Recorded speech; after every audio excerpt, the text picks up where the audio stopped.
Hi, it's me again with Corel Draw Tips and Tricks, and this video is going to be mainly more suitable for a plasma cutter, but if you're a laser engraver, you might want to learn a little bit. I just drew this off of clip art with two styles of horses, and welded it's going to cut out, it's going to go above a door.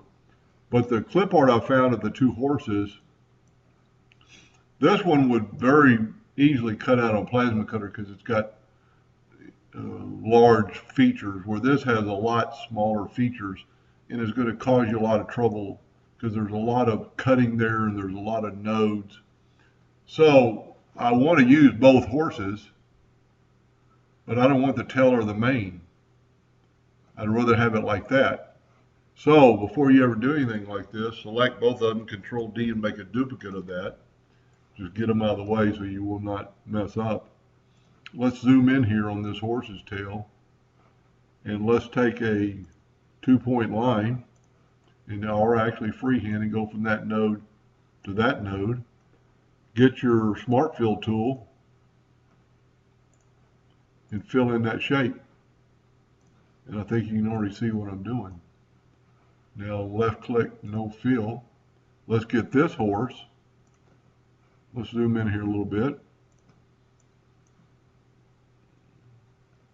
Grab our 2-point line and just make a cut. Now this time we're going to fill in his tail because we want his tail.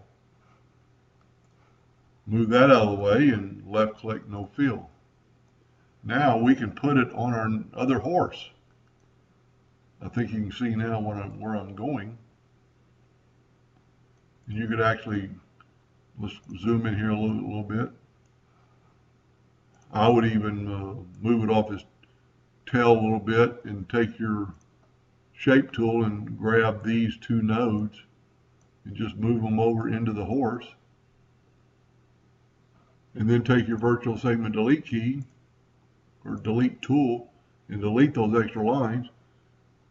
Take your Smart Fill tool and fill it in. Now you left click and there's you a new horse with a different tail, much more easily cut out. And then you could do the same thing for his mane. You know, cut out this mane on his head and apply it to this neck. Anyway, hope that helped a little bit. Thank you for watching.